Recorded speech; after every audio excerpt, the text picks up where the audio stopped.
Hello hi welcome to Sunu vlogs.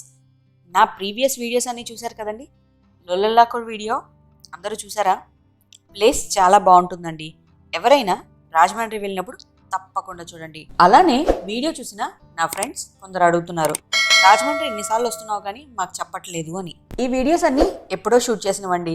మధ్యలో festivals అలా ఏదో ఒకటి రావడం వల్ల ఇవి అప్పుడు పోస్ట్ చేయలేకపోయాను. ఇప్పుడు ఇలా లేట్ అయిపోయాయి. మెంతుకూర సీజన్ వచ్చేసింది కదండి. నాలానే మెంతుకూర ఎంతమందికి ఇష్టం? నాకైతే మెంతుకూర కాంబినేషన్లో ఏం చేసినా చాలా ఇష్టం అండి. అందుకే ఈరోజు ఒక టేస్టీ రెసిపీతో మీ ముందుకు వచ్చేసాను. అదే మెంతుకూర బంగాళదుంప. దానికి కావలసిన పదార్థాలు: మెంతుకూర, బంగాళదుంపలు, ఉల్లిపాయలు, టొమాటో, సాల్ట్, సాంబార్ కారం, పసుపు, నెయ్యి, అలాగే ఆయిల్. ముందుగా స్టవ్ మీద బాండి పెట్టుకొని స్టవ్ ఆన్ చేసుకోవాలి. బాండి వేడైన తర్వాత అందులో ఆయిల్ వేసుకోవాలి. ఆయిల్ వేడైన తర్వాత కట్ చేసి పెట్టుకున్న ఉల్లిపాయలు వేసుకోవాలి. ఉల్లిపాయలని కొంచెం మగ్గనివ్వాలి. ఉల్లిపాయలు కొంచెం మగ్గిన తర్వాత అందులో కొంచెం సాల్ట్ వేసుకోవాలి. సాల్ట్ వేసుకుంటే ఉల్లిపాయలు కొంచెం ఫాస్ట్గా మగ్గుతాయి అంటారు కదండి, అందుకోసం. ఉల్లిపాయలు కొంచెం మగ్గిన తర్వాత అందులో టొమాటోలు వేసుకొని రెండు మరి కొంచెం సేపు ఉడకనివ్వాలి. ఇవి రెండు కొంచెం ఉడికిన తర్వాత కట్ చేసి పెట్టుకున్న బంగాళదుంపలు వేసుకోవాలి. బంగాళదుంపలు వేసుకున్న తర్వాత ఒకసారి అన్నిటినీ బాగా కలుపుకోవాలి.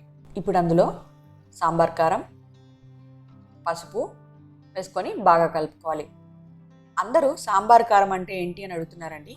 నేను ఆల్రెడీ సాంబార్ కారం వీడియో చేశాను.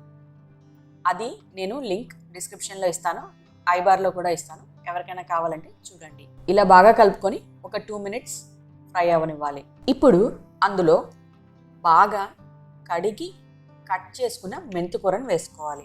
గుర్తుపెట్టుకోండి, ఎప్పుడు బంగాళదుంపల కన్నా మెంతుకూర ఎక్కువ ఉండాలి. అప్పుడే టేస్ట్ చాలా బాగుంటుంది. నేను ఇక్కడ ఒక మీడియం సైజ్ పొటాటోకి 10 మెంతుకూర కట్టలు వేశాను.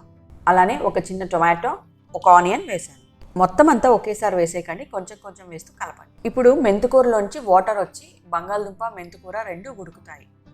ఒకవేళ మెంతుకూరలో నుంచి వాటర్ రాకపోతే మీరే తగినంత నీళ్ళు వేసుకోండి. నీళ్ళు వేసుకున్న తర్వాత ఇలా ఉడుకుతూ ఉంటుంది, ఒకసారి కలుపుకోండి. ఇప్పుడు ఒకసారి టేస్ట్ చూసుకోండి, ఉప్పు కారం అన్నీ సరిపోయాయా లేదా చూసుకోండి. ఒకవేళ సరిపోకపోతే ఇప్పుడే వేసుకోవచ్చు. ఇప్పుడు ఇదంతా దగ్గర పడుతుంది కదండి. ఇప్పుడు అందులో నెయ్యి వేసుకోండి. నెయ్యి మనకి ఎంత చేదు కావాలో చూసుకొని వేసుకోవాలి. ఇప్పుడు ఇదంతా ఒకసారి కలుపుకొని మరి కొంచెం సేపు ఉడకనివ్వండి. ఇప్పుడు కూర అంతా ఇలా దగ్గర పడుతుంది. అందులో ఉన్న నీరంతా ఇంకిపోయేలాగా ఇంకా దగ్గర పడనివ్వండి. నీరు ఉంది కదా అని కలపకుండా ఉండకండి, మధ్యలో కలుపుతూ ఉండండి. చూసారా, కూర అంతా దగ్గర పడింది కదా. ఇప్పుడు లాస్ట్గా కొంచెం నెయ్యి వేసుకొని ఇదంతా ఒకసారి బాగా కలుపుకోవాలి. ఒక 2 minutes తర్వాత స్టవ్ ఆఫ్ చేసుకొని ఒక సర్వింగ్ ప్లేట్లోకి తీసుకొని సర్వ్ చేసుకుంటే ఎంతో టేస్టీగా ఉండే మెంతుకూర బంగాళదుంప రెడీ అయిపోతుంది.